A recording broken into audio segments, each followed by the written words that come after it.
Hello, Dog Nation. I'm Brandon Adams. This is DawgNation Daily, the daily podcast for Georgia Bulldogs fans, presented by Breda Pest Management. Happy to have you with us, no matter how you get to us today. Live on video, Facebook, YouTube, Twitter, Twitch. We've been on 945 at our First and 15, DawgNation.com, and on the DawgNation app. We're just really happy to have you with us. And boy, there's just so much to get into over the course of our show today. A former Tennessee quarterback has said some sort of knucklehead thing. We'll kind of get more into that here in today's show. A lot of reaction to the playoff rankings that came out last night. Georgia disrespected, put it at number 3.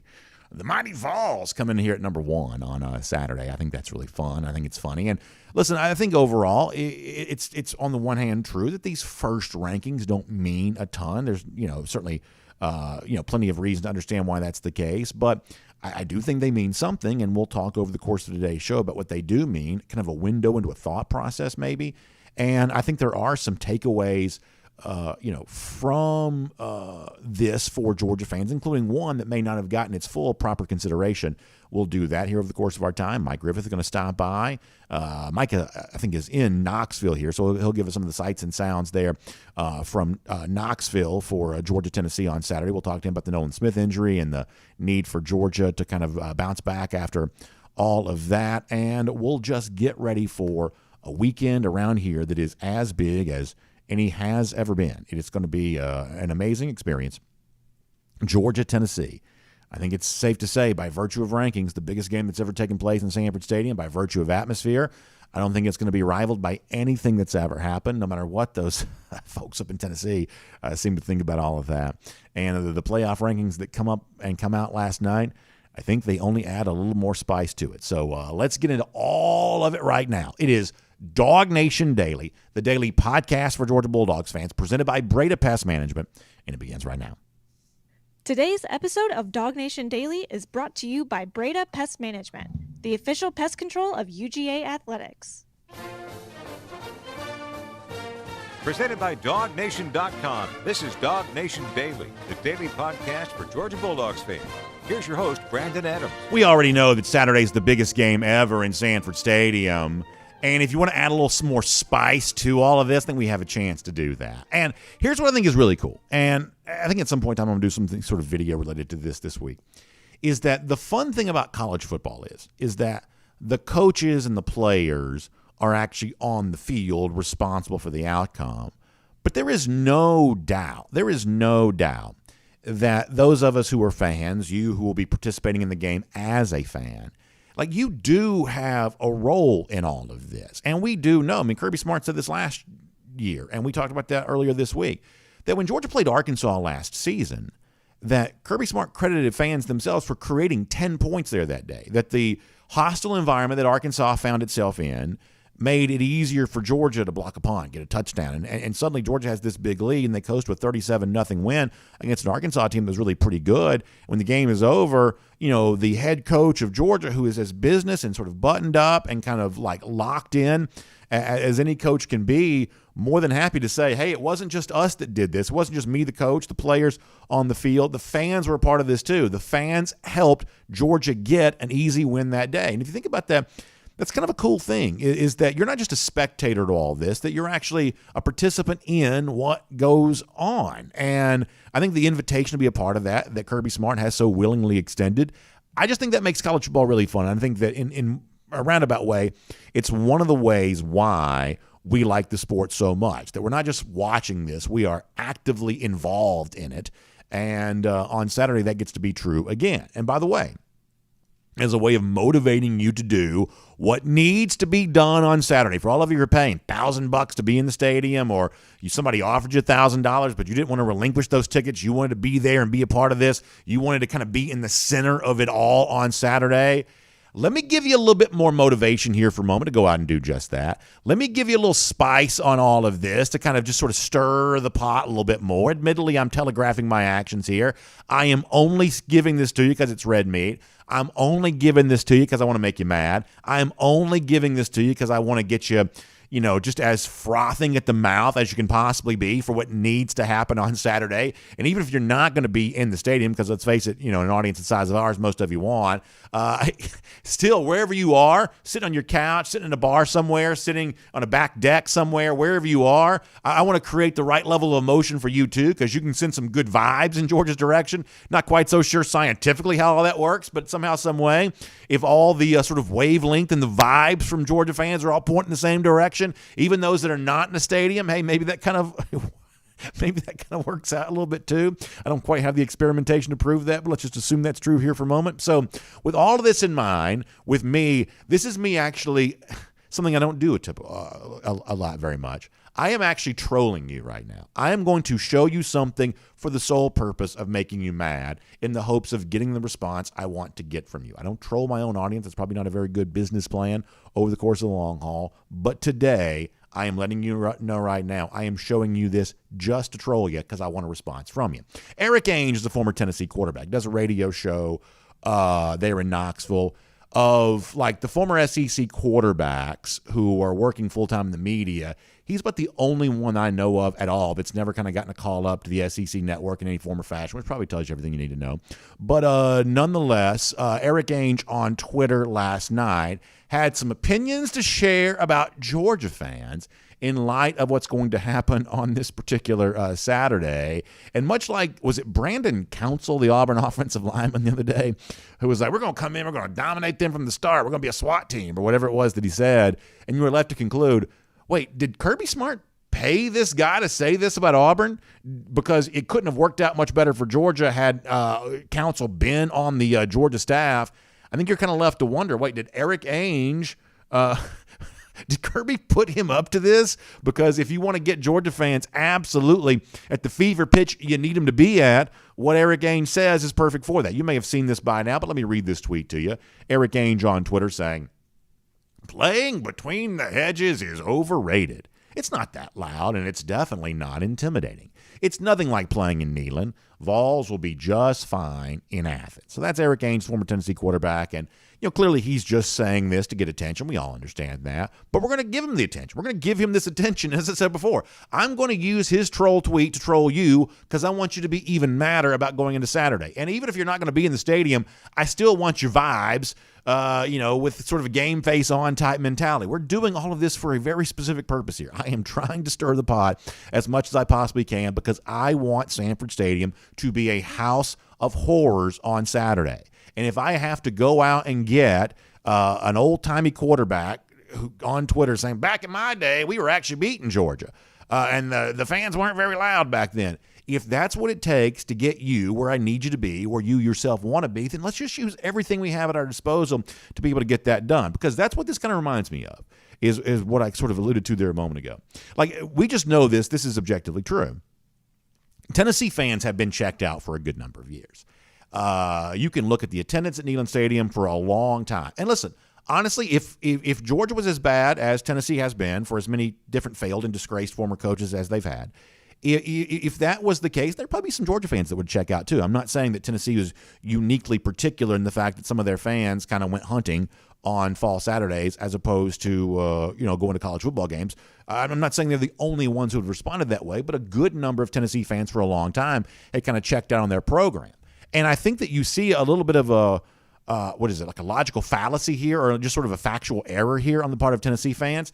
Now that they are checking back in, I think they are assuming that the world is as they left it. Like the last time they paid attention to college football, maybe Sanford Stadium wasn't a house of horrors. Maybe it wasn't all that intimidating. Honestly, I don't know that it was or it wasn't. 2004 is a long time ago. That's back when Eric Ainge was playing. 2006 was kind of a long time ago. That's back when Eric Ainge was playing. A lot of our audience wasn't really old enough to go to games back then. So who's to say what Sanford Stadium was like in 2004 or 2006 when Eric Ainge was playing in that stadium?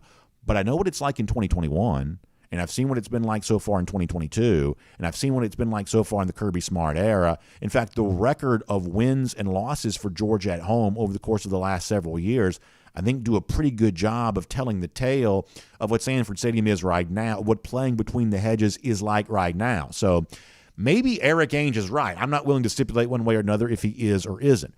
maybe Eric Ainge is right when he says back in my day, Sanford Stadium wasn't all that impressive or intimidating or whatever else. That's water under the bridge now, one way or another. But for a lot of these Tennessee fans who've been checked out for a while, this isn't the same old Georgia that you remember. Back when you had Philip Fulmer and back when you were legitimately a fixture going to SEC championship games, even way back in sort of the old-timey days, BCS national champions in 1998. Back then, Tennessee was a big-time program. At that time, Georgia kind of wasn't. Georgia probably wasn't fully punching in its weight class the way that it probably should have been. But a lot has changed since Tennessee was last relevant, and I think a lot of these Vols fans are going to be reminded of that coming up on Saturday, which leads me once again to Kirby Smart's challenge to all of you. We gave this to you on Monday. Smart said if you can talk on Sunday, that means you didn't yell loud enough on Saturday. You took it seriously then. Now that this former Vol here is kind of rubbing your face in it, hopefully you'll take it even more seriously, and we'll give you some words of Kirby challenging you one more time to affect the outcome of this game on Saturday. Here's Kirby from Monday.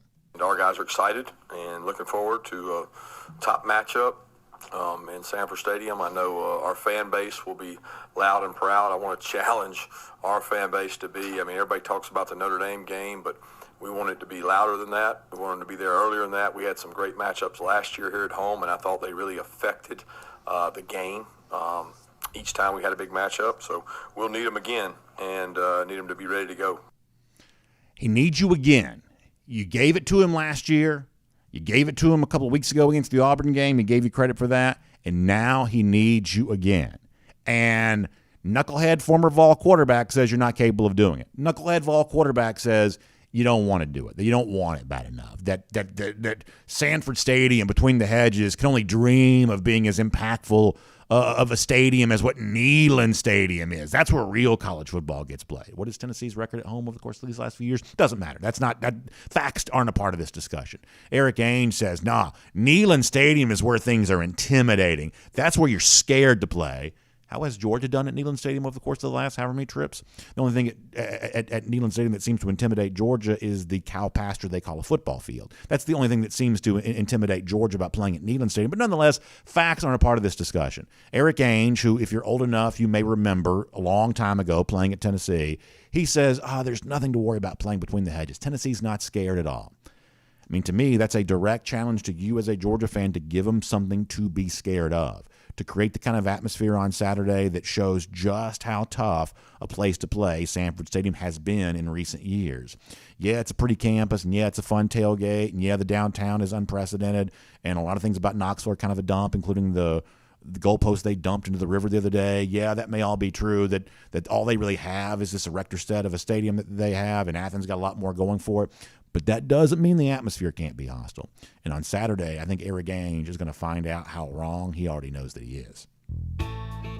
My name is Brandon Adams, and this is DawgNation Daily, the daily podcast for Georgia Bulldogs fans, presented by Breda Pest Management. Hopefully don't troll you a lot, but in that particular case, I feel like it was for a good cause. So glad to have you with us here. And whether you check in on video, DawgNation.com, the DawgNation app, or 10 a.m. after that, Facebook, YouTube, Twitter, Twitch. We're on the radio at noon, of course, on Athens Sports Radio 96 The Ref, and as a podcast wherever you find them, including the world-famous DawgNation.com. We are just really happy to have you with us today. And a big thanks to our friends at Breda Pest Management for making it all possible. Breda Pest Management, speaking of being between the hedges and speaking of a bunch of pests trying to invade on Saturday, in this case, I'm not just talking about Vols fans. I'm talking about like termites and things like that, because let's face it, in Georgia, even for a pristine structure like Sanford Stadium, termites are just a fact of life. And your home, it's the same way. In Georgia, you have to have that termite protection. You kind of already know that. Well, guess what? Breda Pest Management is the official pest control provider of UGA Athletics. They're protecting Sanford Stadium. They're protecting the other UGA athletic venues, including Stegman Coliseum last night, hosting the Georgia scrimmage basketball opener there. They're protecting all these venues, and they can provide the same level of protection for you, because if you're watching the game from Sanford Stadium on Saturday, you look down there on that football field, you realize on a surface the size of that field, there's room for like millions and millions of termites. And so if that's how much space they could kind of conquer on a football field, imagine those silent destroyers, what they could do in your home there as well. And if you're getting your termite protection, your pest control protection from some sort of fly-by-night company or some sort of company that doesn't have the resources of Breda Pest Management, you're probably not getting the expert care that you could be getting, and you're definitely probably paying too much for that service, because what Breda Pest Management has is a legacy of success here in our area. They've been doing business in the 1970s, got more than 100 employees. As I said before, they're the official pest control provider of UGA Athletics, and all that strength, once they want to leverage that for your benefit, and they want to give you an opportunity to make the switch to Breda Pest Management and save money instantly. That's right. It's like your own NIL deal almost. When you switch from your current fly-by-night company that's probably sent you that letter in the mail that says your cost of service is about to go up, when you make the switch from them to Breda Pest Management, you're going to save money instantly. It's going to put more money in your pocket. So make sure you check them out, BredaPest.com. That's BREDA, BredaPest.com for a lot more on that. Good to have Breda Pest Management with us here today on DawgNation Daily. We're going to catch up with Mike Griffith here coming up in just a moment. Mike, obviously on the scene there in Knoxville, giving us the sights and sounds from the enemy side of things before the game for Georgia and the Vols on Saturday. Before that, they want to go around the doghouse. Last night, College Football Playoff released its first top 25 ranking of the year. We were on video last night to discuss this, and I don't mind confessing this. I love this stuff. And you see the top 10 last night. Tennessee at number 1, Ohio State at 2, Georgia at 3, Clemson at 4, Michigan at 5. A little bit of a drama related to the Clemson-Michigan thing. We'll get more into that later on. Bama 6, TCU 7, Oregon 8, USC 9, LSU 10. We'll do more of kind of what's dramatic about some of that a little bit later on in the show. But just generally speaking, I love these playoff debates. Even the kind of like intramural stuff right now to begin all of this, because it doesn't get really serious until the very end. But I could have a debate about the college football playoff rankings anytime. I just think it's kind of fun to do. It's a way for college football fans to sort of show their love for the sport in terms of how they debate it all. And I think from the perspective of last night, I think that you do have some takeaways here for Georgia here for a moment. I think there are some things that could be meaningful for Georgia based on the playoff top 25 from last night. So I want to give you a couple of things that are being said by this. Let me start with Boo Corrigan, the playoff selection committee chairman. He is the athletic director at NC State, and he talked last night briefly about why Tennessee and not Georgia was the number 1 team in the country. This is Boo Corrigan on the Vols. When you look at the 3 teams, all 3 very, very good teams that the committee really liked, I think the 2 wins that you're looking at with Alabama and LSU really sealed the day for Tennessee. So Tennessee going on the road, winning at LSU, and winning against Alabama, as he says, that seals the day. And listen, there were a lot of people who thought that, well, of course, there's a chance that Tennessee's number 1 here. The committee has shown over the years they like being different than the human polls. The AP poll does what it does. The CFP committee has kind of always liked being a little bit different from that. They are also seemingly self-aware that they are a television product meant to promote televised games, and so doing something to create interest in college football overall is the kind of thing they sort of secretly seem to enjoy doing. They think it's kind of fun to be cute sometimes. You've kind of gotten the impression of that. We think Tennessee is legitimately a good team, and they're certainly worthy of a top 3 position here somewhere. Number 1, it happens to be the position of the committee, but we knew they'd be highly ranked, and we thought, given the committee's previous behavior, there was a very good chance they could be number 1. What was surprising, though, is that Georgia, who has been number 1 in both of the human polls, coaches and AP now for quite some time, actually got slotted, as we said a moment ago, at number 3 with Ohio State there at number 2. In terms of the energy that I've seen from some Georgia fans around this, it was what Mr. Corrigan said about why Ohio State was ranked number 2 that probably ended up being maybe among the more interesting takeaways. Stealing from CBS the chance to say it's got 1 versus 2 on its airwaves on Saturday, and don't think I didn't notice that. But nonetheless, Boo Corrigan talking about why it's Ohio State and not Georgia in that number 2 spot ahead of the historic showdown on Saturday. Here's Corrigan again. Well, I think the explosive nature of their offense at Ohio State, C.J. Stroud, Marvin Harrison Jr., the win over Penn State, the way they came back to win that game. Again, very close, 2 well-balanced teams. At the end of the day, the committee decided that we would go with Ohio State number 2 and Georgia number 3. So let me just say this very quickly. this is why I'm in favor of an expanded playoff. I don't trust what Boo Corrigan thinks he knows about college football. I don't trust it at all. And I didn't trust the committee chairman before him, or the committee chairman before him, or the committee chair before him. I don't really trust this body to make, I'm going to use a fancy word here, qualitative decisions. I think the committee, for the most part, makes quantitative decisions. They like zeros in the loss column. They like ones in the loss column. But beyond that, especially if those are Power 5 teams, but beyond that, the committee is just not really capable of like looking at Team A and Team B and making, once again, fancy word here, qualitative decision about which of those two teams is better. And the word that you heard used on TV a lot, and you heard it from Corrigan right there, is the idea of balance. Well, what is Georgia if not balanced? What is Georgia if not balanced? Because for all you want to say about the explosive nature of the Ohio State offense, as many of you are aware, Georgia's actually averaging more yards per game than Ohio State is. And Georgia is averaging 42 points per game on the scoreboard. I think it'd be very interesting to ask Boo Corrigan, well, to earn your respect and to fully impress you, what would Georgia need to do more offensively to earn your respect there on that? At that point in time, this guy's going to start shuffling his shoes and looking down at the floor. He doesn't have an answer to that. He doesn't know. And next week when they make their arguments, they're going to just say something completely different, because from week to week they just sort of invent new criteria for how they rank opponents. And as I said before, this is why I'm in favor of an expanded playoff, because I don't want the power to be in these people's hands to decide who the 4 teams are that make the playoff. I'm a lot more comfortable with this group excluding the 13th best team than I am with this group excluding the 5th best team, because history shows they're just not very good at making those decisions. Why are there always so many blowouts in the college ball playoff semifinals? Because I believe this group, and the group changes from time to time, but it's sort of always the same, if you get my drift. This group is just not very good at choosing the 4 teams that belong in there. They don't make very good, once again, fancy word, they don't make very good qualitative decisions about all of this. But here is something else I want you to consider here for a moment. That in the roundabout way, when you talk about, well, all of this doesn't really matter and all of this is, all just made for TV, there's obviously an element of that that's true.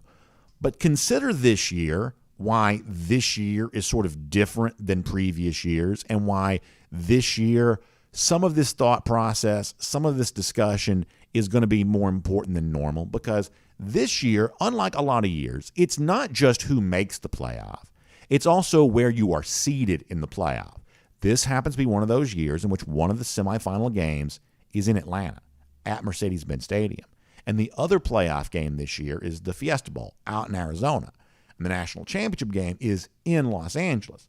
So you better believe for that coveted number 1 seed, which in all likelihood is going to go to one of these SEC teams, or at least there's a strong chance that's the case, that earning the full respect of the committee and getting that number 1 slot in Atlanta is going to be important. So, this idea of, well, right now we think so-and-so is better than Georgia. If Georgia were to finish where it is right now, yes, it's in the playoff, but it's playing the game in Arizona, and it's either having to come back home and then go back out to Los Angeles, or it's having to stay out west for a long period of time. These are not NFL guys. These are younger college kids, and asking them to kind of do the long kind of road trip the way the NFL teams typically do when they have back-to-back games out west, that's just a different kind of deal for college teams. So as you're thinking about the playoff debate here right now, it's not just the age-old question of who's in, who's your top 4. It's where are you ranked among that top 4, which is going to continue to matter, because playing the game in Atlanta in your own backyard, and that's also going to be Clemson's backyard and Alabama's backyard and Tennessee's backyard. Everybody wants to play the game in Atlanta. If you're kind of in the southeast part of the country, being a part of that is going to be really, really important. Now, one more thing, and this kind of goes back to something I said yesterday and something that Connor Riley kind of brought up with me, and we just talked with him on DawgNation Daily yesterday, is that there is a sense that I'm getting that Saturday is a little bit more important for Georgia than it is for Tennessee. Now, whether that should be true or not true is probably a different discussion. But as far as what is, it is certainly easier to imagine a Tennessee team losing on Saturday and still making the college football playoff than it is to imagine Georgia losing at home on Saturday, not winning the division, and still making the college football playoff. I'm not saying it's impossible for either side, but to me, it seems easier to imagine Tennessee doing that than Georgia doing that. And last night, Heather Dinich, who we've obviously had issues with before here on this show, she kind of made that same point on television, so I want you to hear this right now. This is Heather Dinich from ESPN. Georgia needs to win on Saturday more than Tennessee. And I say that because it's clear they are clinging to that win against Oregon. And if they don't beat Tennessee, they're going to obviously need to win out, and they're going to have to pray because nobody left on their schedule is ranked in the CFP's top 25 tonight. And that win against Oregon was great, but they've got to do more. They've got to beat Tennessee in order to have a chance, in my opinion. I don't find Heather Dinich to be all that impressive. I think she's wrong about a lot, but I don't think she's wrong about this. I do think the game probably matters a little bit more for Georgia. In other words, if Georgia were to lose, Georgia starts needing a lot of help. It'd be good for you if LSU beat Alabama, or it'd be good for you, if somebody beat Tennessee in the SEC championship, or, you start getting a lot of scenarios playing out where you sort of need so-and-so to beat so-and-so to kind of give you the spot that you need back. But here's what we also kind of understand. In a roundabout way, we sort of always understand that's true, that anytime you lose, you kind of give up the autonomy to control your fate towards where you end up in the college football playoff. That, of course, the game is really important for Georgia on Saturday. Of course, these are the kinds of games you need to win to give yourself the best chance to be in there. And maybe that's a little less so for Tennessee because they're on the road. They've got the victory versus Alabama in hand, who the committee seems to value more than Oregon here at the moment. Maybe that's the case. But this is kind of what you sort of always expect. You've got to win to stay on the inside track to the college football playoff. So that's one of the reasons why the game is so big, because Georgia's status as a playoff contender and Georgia's status as the reigning national champion, it's all on the line when you play this game against the Vols on Saturday. So from that standpoint, I don't think Heather Dinich is necessarily wrong in what she says right there. But it is an ongoing debate and one we're looking forward to having here around the Doghouse, and of course on DawgNation Daily, presented by Breda Pest Management. Now, before we're done, we'll kind of get more into some of the other playoff rankings and kind of some of the other things that happen sort of below where Georgia's ranked, which I think are also really interesting and kind of worth your attention as we kind of try to figure out what the overarching conversation is going to be over the course of the next few weeks. And there were a couple of rankings that I think were quite a surprise to a good number of people, and we'll highlight those for you coming up here in a little bit. But for now, from Knoxville, Tennessee, looking back in the playoff rankings, looking ahead to Georgia, Tennessee on Saturday and everything else, let's talk to Mike Griffith here right now as a part of a Georgia Farm Bureau Insider Update. From Athens and across the SEC or wherever the recruiting trail may lead, here's a DawgNation.com insider. Mike, welcome in. Glad to have you there from Knoxville. You see Neyland Stadium right there in the background, the stadium that Eric Ainge says so much more intimidating than what Sanford Stadium is going to be on Saturday. We had some fun with that a little bit earlier. We're also having some fun with these playoff rankings there too. Mike, I like the debate. I like talking about who's ranked where. I like getting more upset about it than the conversation deserves. I just think it's fun to kind of get into all of this and kind of, have the debate ongoing. So with that in mind, what were your thoughts about seeing Tennessee at 1, Ohio State at 2, and Georgia way down at number 3 last night?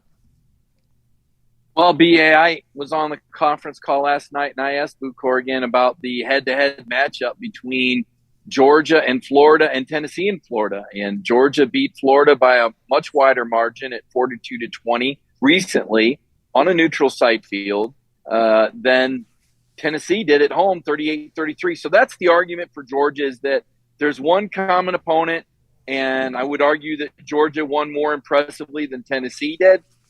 The schedule, though, absolutely favors Tennessee.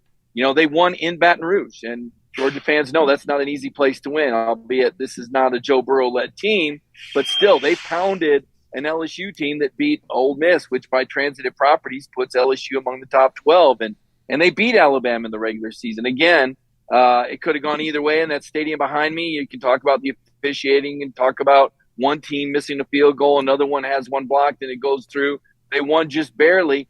But I think what really hurts Georgia is some of the struggles that they had. I mean, they struggled against Kent State. I mean, that's a 3-5 team. They struggled against Missouri. They were down 10 to a bottom dweller in the SEC. And Georgia, to some on the outside, doesn't pass the eyeball test. And we can see, what Stetson Bennett's done, but he's not C.J. Stroud. He's not atop the Heisman standings. He's not a Harrison Jr. So I think this is a slap in the face to the Georgia offense, which, okay, so Tennessee has more scoring and has more total offense, But if you dive deeper in the numbers, Georgia's better on third downs. Georgia's better in the red zone. Georgia is done better in some of these other categories, and that's with Kirby pulling guys. So in terms of the eye test and the beauty contest, I mean, okay, Tennessee, Ohio State, but Kirby Smart and Georgia have quietly got it done. And here's what Kirby knows that you and I also know is when it comes right down to it, you got to win. The committee's going to do what they want. We saw that in 2018 when Georgia got left out. They lost to Alabama by 7 points. Alabama beat everybody else in the country by 20 or more that year, and they leave Georgia out for Oklahoma. The same thing's going to happen if Georgia doesn't win this game, Brandon. Let's not have any illusions or kid ourselves. If Georgia doesn't beat Tennessee, they're not getting in the college football playoff. I certainly think it gets much more difficult to do that in a way that was not true a year ago when Georgia ran the table and lost to Alabama in the SEC championship. By the time that happened, even someone like me that was skeptical of would they really put two SEC teams in the playoff, even at that point in time, I had kind of sort of acknowledged that there really wasn't another team other than Georgia making this playoff. But I agree with kind of some of what you're saying there is this scenario would be different than that. Whereas if you're 11-1 and you don't have the SEC East crown there, if you're watching the SEC championship game at home, depending on how Alabama performs the rest of the way there, it does become easier to be excluded. I don't believe it's impossible that Georgia would be excluded. I think there's a set of circumstances and dominoes that could fall where you could get back in at 11-1, but it's way hard. You need a ton of help, and it's one of the reasons why the simplest path to the playoff is just to go out there and beat the Vols on Saturday. Yeah, it really is. And this is a game that I think Georgia should win. Look, I know they lost Nolan Smith, but, you got Jalen Carter back just in time. I mean, 88 is going to be the biggest difference maker or potential difference maker because he can move the pocket. Nolan can chase, but Jalen can disrupt like nobody's business. And the fact that he's healthy and back with the team, it says so much about the level of buy-in. It says so much about Jalen Carter. He made a difference in that Florida game. It wasn't maybe evident to the naked eye, but Billy Napier after the game on Florida's 4th and 6, their last ditch, it's number 88 disrupting the pocket. He's going to create headaches for Tennessee. And let's not forget Robert Beal. It's interesting. Last year, Georgia lost their sacks leader, Adam Anderson, team captain, after the Florida game. Adam was a captain and played in that game, and then he was dismissed, with the rape allegations. This year, they lose a team captain and their sacks leader and Nolan Smith in the Florida game. And who is the next man up once again? Robert Beal. He was there last year. He's going to be there this year. This is what championship depth looks like. When you get in trouble, you've got to be able to plug and play someone else that knows their assignment. This is what we know about the Georgia Bulldogs that the College Football Playoff Committee can't see on their spreadsheets. And this is what I think we're going to see play out in Sanford Stadium on Saturday. Well, let's talk more about this Georgia-Tennessee game because, listen, here's what I'll tell you, is that to begin this year, Mike, I knew Tennessee was good. I thought they had a chance to be 9-3, 10-2. This was a team that was definitely on my radar as, I would say, improved from where they were a year ago and on the list of what I would call good teams in the SEC. And yet over the course of the last few weeks, I think that undeniably they've proven to me to be better than that. Last year it was like 45-42 against Kentucky. This year they win 44-6. They've lost however many games in a row to Alabama. This year they won the game. That there is clearly an example that Tennessee's taken a dramatic step forward from where it was a year ago. And even though I thought they were good to begin the year, they're even better than that right now. So Tennessee has earned my respect. One thing I've been saying a lot here this week is if you're a Georgia fan and your hope for the win on Saturday is that somehow Tennessee proves to be a fraud, falls flat on the big stage, completely just sort of gives the game away to Georgia, I think you're likely to be disappointed on that. This is a game in which I think that Georgia has to take it from Tennessee. I don't think it can expect to be given to them. So from that standpoint, what is the path for victory to Georgia? How do you get it done? And I guess maybe the most specific question here is how do you stop that Tennessee offense or at least contain it enough to give yourself a chance to win the game? Well, you defend Hendon Hooker, incomplete passes, good coverage, good schemes. I mean, this is a twofold thing. Part of it is Tennessee's taking a step forward. I think another part is the SEC's taking a step back. I think the league is weak this year compared to last year. I don't think it's as good as it's been. I don't think this year's Alabama, which was supposed to be all that, has proven to be all that.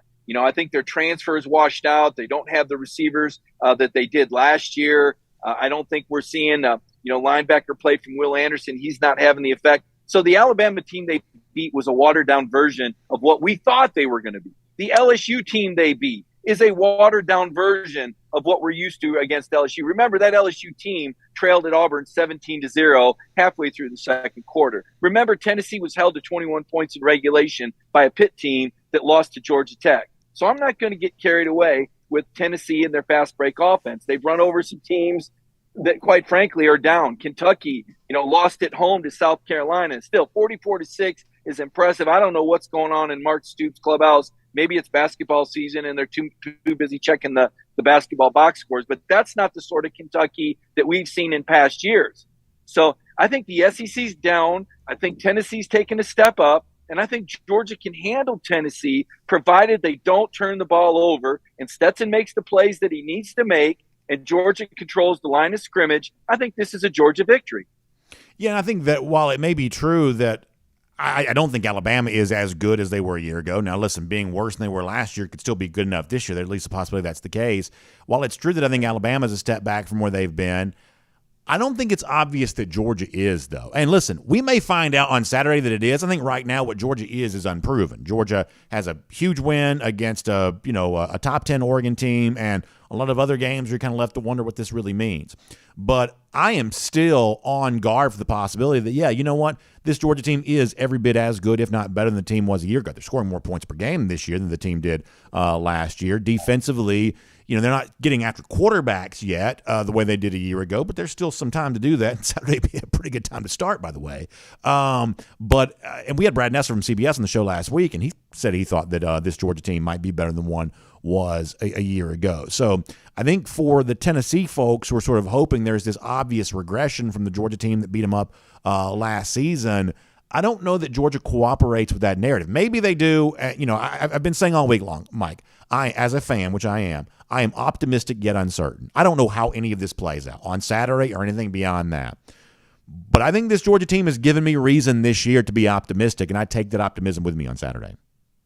Sure. I think they've given you a lot of reason to be optimistic. I think they're well coached. I think they've improved. They've taken advantage of a schedule that was weaker than it was a year ago. They're scoring more points because they have to, because Kent State scored 22, because Missouri scored, 22. Last year's team allowed 6.9 points per game. The offense didn't have to do a whole heck of a lot except stay out of the way and not turn the ball over, if we're being honest about it. Last year's Florida game is a great example. The defense essentially triggered 21 points in a 3-minute span at the end of a game that was 3-0, right? Now, this year's offense, I think, has taken steps. I think Stetson Bennett has improved. I think the offensive line is a wash. The backfield's not as deep as it was a year ago. I don't think you can debate that. And I don't think the receiving core is as deep as it was a year ago because of the injury to A.D. Mitchell. Now, when A.D. gets back, I think that's a game changer, Brandon. And whenever they decide to use a Rick Gilbert, I think that's a game changer. So I think the offense is a wash, but is potentially better with a higher ceiling once AD gets back and once Eric Gilbert gets plugged in. We've seen a healthy Darnell Washington make a difference. Defensively, however, you lost 5 first-round picks, and your line of scrimmage, it's not as good as it was a year ago. Your linebackers have stepped up. Jamon Dumas-Johnson has played extremely well. Do we think he's as good as Nakobe Dean yet? That would be quite an honor. I think you could make a case that JDJ is approaching that level, but I don't see Quay Walker standing next to him. And while Malachi Starks has played well in the secondary, we saw what can happen to a young guy against Florida. He's not Lewis Seen yet. He's very close, and he's much, much better than I expected. Cornerbacks, I think, have improved. Keely Ringo's a shade better, albeit still getting beat every now and then, being targeted. Kamari Lassiter, I'm not sure I'd put him on par with Kendrick in coverage, but I think he's as good, if not better, in run support. So we can make the argument and the debate, but at the end of the day, the proof's going to be in the pudding, and it's going to be up to this Georgia team to prove they're as good as they were last year. Last year's team opened up against a testy Clemson team that finished second in the nation in total defense and Clemson's de facto home stadium. That was one hell of a win for Georgia, and with an injured quarterback at that. Georgia had to change quarterbacks in the middle of the season. They had to replace their best defensive player in the middle of the season. They did an outstanding job. I think, Brandon, I would say this. I think this is Kirby Smart's best coaching job this year with all the players he had to replace and the way that they redesigned their offense and the way they've been able to maneuver through the schedule, albeit not as strong as last year's. 8-0 is 8-0, man. You don't see it often. And I think the Dogs have a lot of momentum. And now they have even more incentive with this ranking. I mean, Kirby Smart ought to send them a thank you card. Not that there was any complacency creeping in, but if Georgia needed any more incentive, they just got it. All right, I want to ask you about the Nolan Smith situation a little bit more. I know you touched on that a minute ago, but I want to ask you more about that in a moment. Let me remind folks, though, this is our Georgia Farm Bureau Insider Update with Mike Griffin. Saturday for Georgia is not just a game. It's more than just a game. And when you get your insurance through our friends at Georgia Farm Bureau, you're going to get more than an insurance policy there as well. Why? Because Georgia Farm Bureau is always the home team. What does that mean? It means their agents and their claims adjusters and all the folks that are working with them, they're living and they're working and they're, going to church and coaching youth sports and all the things that you do in your community right there in Georgia. They're doing all those things for you there as well. You're kind of doing business with someone who sort of understands what your life is all about. That's what Georgia Farm Bureau is all about. And that's one of the reasons why I think you need to reach out to them, whether it be home insurance or your auto insurance, those things that are so important to you. Georgia Farm Bureau understands why they're important. They understand that vehicle is what's getting you to and from work each and every day. They understand that home is kind of the deepest root you have when it comes to your emotional connection you have with your family. They just get all that. So find them online at gfbinsurance.com. That is gfbinsurance.com for a lot more from our friends at Georgia Farm Bureau. All right, Mike, let's talk about the Nolan Smith thing here for a moment. And to me, what I've been saying about this is there's the sort of practical reality of you need a new outside linebacker. There's the kind of, I guess, sort of quantitative reality of, okay, there's some production that has to be replaced. And then there's this intangible thing of there's a spiritual and emotional leadership that Smith provided that kind of extends beyond just the position and the numbers. Talk to me a little bit more about the replacement of Nolan Smith, what Georgia does, particularly at the outside linebacker spot, and what the rest of the defense now does in terms of additional responsibility, knowing that Nolan's not going to be out there. Well, I mean, this is where Kirby's system kicks in, right? They play a lot of guys. We've seen some Chads. We've seen some Marvin. I mean, but Beal's the guy. I mean, now Robert Beal, maybe you want him to be a little bit more vocal. But I think the fact of the matter is that I think the real leaders of the defense and the guys that, the voices that you hear between snaps, Jamon Dumas-Johnson and Christopher Smith, they're still out there. And the fact that Nolan is still around the team, and you can read a story from Connor Riley that was posted this morning about how Nolan is still going to be on the sideline. Nolan is still going to bring the chatter, the motivation. He's going to stay engaged with the team. Don't underestimate that. I think guys like Nolan Smith and Jordan Davis last year, I think those guys that bring that brevity and are able to kind of pick their teammates up, I think that's important. There's some guys right when they walk in the room, they just make it a more fun and happy place. And that's Nolan. You could go to practice and hear him chirping on the sidelines, making jokes. He's still going to be on the sidelines. You're going to miss his play more. You're going to miss that pursuit, right? That Raptor-like speed. I like to compare him to the Raptor, the way he just would close on quarterbacks and attack. But I look back there in the secondary and I see Soldier Chris. Chris Smith is a superstar that we don't talk nearly enough about. He ought to be a Thorpe Award finalist. You talk about a guy that's come up big and time again, the pick 6 against Clemson, an interception in the championship game, an interception this year against Oregon. I mean, Christopher Smith and that 29, he is all over the field. He has been a sensational story of development, much like Eric Stokes. Now, he was a little higher rated than Eric. Eric was actually the lowest rated guy in his class and blossomed into a first rounder. I don't know that Chris goes first round. It'll be close, only because safety's not maybe as valued as much in the draft as corner. But this is a guy who shot up the draft boards, more importantly, made an impact on the Georgia Bulldogs. He's been a great leader and a great mentor for Malachi Starks, the next sensation at Georgia, the next All-American on the rise. So Chris Smith is still out there. I still believe he was the most indispensable player on this football team. The most irreplaceable guy is 29.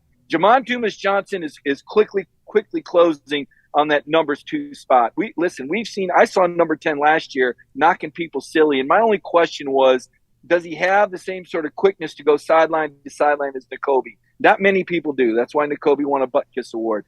But JDJ really brings it. He's an intense guy. He sets the tone. He's a different kind of leader than Nolan. Listen, it's all part of the formula, right? They're all ingredients that goes into the level of buy-in. Right now, you're going to see other opportunities and more snaps for other players who've been practicing and waiting for this opportunity. I'd say the same thing on offense. If something happens to Stetson Bennett, I think Carson Beck is ready. If something happens to Kenny McIntosh, We've seen Dejon Edwards is ready. Obviously, Eric Gilbert ready to play. We saw him make an impact. He finally had the ball thrown to him. Maybe Kirby breaks him out for this game. We've seen the offensive line step up. Xavier Truss goes out. Willett comes in. I mean, that is what makes a championship program, is the level of depth and the team leadership. So while you're right, I do believe that Nolan Smith is the tip of the spear when it comes to vocal leadership. On the field, you still have Jamon Dumas-Johnson, Chris Smith, and you're seeing some of those young guys in the trenches grow up. Jalen Carter comes back. That's a huge addition to the team. And while Jalen isn't the most vocal guy, Zion Logan, Nazir Stackhouse, these guys have grown into this role. So we've watched Georgia develop right before our eyes. This is not a ready-made championship team like last year's unit was. This is a team that's been a growth in progress. And while we can talk about how the weaker schedule hurt them in the first playoff ranking, that weaker schedule also bought time for this Georgia team to develop some of these younger players to get better and better and better so they can be ready for the challenge that's coming Saturday at 3:30 against Tennessee. All right, Mike, good stuff. Thank you for being here for part of a Georgia Farm Bureau Insider Update. We'll see you back in Athens on Saturday along with about 1 million other folks because it seems like it's going to be quite a day in the Classic City. These are the moments we live for. So we appreciate you helping us get ready for it, and we'll look forward to talking to you again soon. All right, thanks, Brandon. Enjoy. Let's take a look around the rest of the league. This is SEC Through. So quick note, Mike mentioned this about Robert Beal. Let me give you this number here really quickly. So if you go back and look, and a website like sportsreference.com is always so helpful on something like this. So if you go back and look a year ago, prior to the Florida game, Robert Beal only had a sack and a half. He had a sack against Vandy. He had half a sack against Auburn.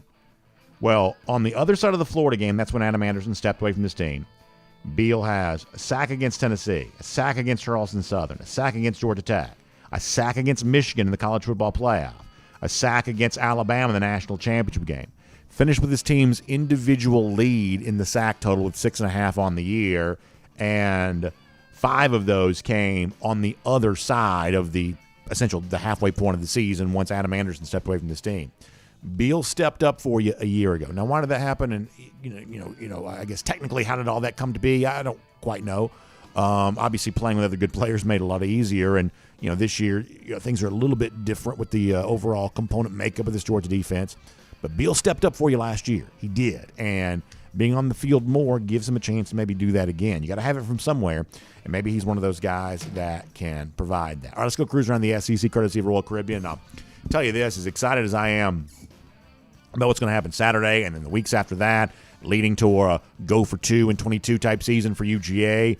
Also excited about what's going to happen for us, my family, on the other side of that. We're going to be going on Wonder of the Seas, and last night with Royal Caribbean, my wife and I were kind of watching some YouTube videos on that and kind of making some of our plans. We're going to kind of do a little something in December about that, getting a chance to enjoy all of that. And to me, it's the looking forward to the trip, which is always part of the fun. I mean, obviously being there and doing that is great, but it's like looking forward to it that I think is always really fun. And when you plan your own Royal Caribbean cruise vacation, you're going to find out that's the truth. And one of the things you can get excited about right now and anticipate really is January 2024, the debut of the brand new ship, Icon of the Seas. Right now, we're going on Wonder of the Seas, which is the biggest ship that Royal Caribbean has right now. But next year, or I guess on the other side of next year, when Icon of the Seas debuts, not only is it going to be the largest cruise ship in the world, it's going to be an introduction of a brand new class of Royal Caribbean cruise ships. So they're always doing fun new things, always kind of setting the stage and really setting a new standard for what cruise vacations are all about. And you can experience a taste of that yourself when you join us on the DawgNation cruise coming up this April. RoyalDogs.com, that's a website. RoyalDogs.com. You can go there and find out kind of more about this. Also, Jessica Slater is a terrific travel agent. She's been specially selected for us by Royal Caribbean to help you book all of your Royal Caribbean cruise vacations, but in particular, the second ever cruise with DawgNation coming up this April. So you can give Jessica a call, 770-718-9147. That's 770-718-9147. And she'll tell you everything you need to know about the brand new Icon of the Seas when it comes out, the ship that I'm looking forward to being on, Wonder of the Seas, or the ship we're all going to be on together, Independence of the Seas, coming up in April, going to Nassau in the Bahamas, Perfect Day, Coco Cay, that wonderful private island oasis. She can tell you all about that, so make sure you check her out today. All right, let's kind of get more into these playoff rankings from last night, because beyond just the Georgia, Tennessee stuff and the Ohio State stuff, there are a couple of other interesting things I want to know. And maybe for right now, we'll just sort of keep this to the top 10. Can we show the top 10 on this one more time? So let me start here at the bottom. LSU at 10 is fascinating because LSU in the AP poll is 15th.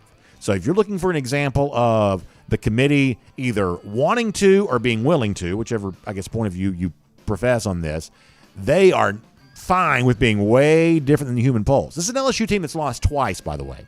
They lost week 1 to Florida State in a game they played awful, and they got blown out by Tennessee. And somehow 2-loss LSU right now is the number 10 team in the country. And I was joking with Connor Riley about this last night, about who this conspiracy theory benefits.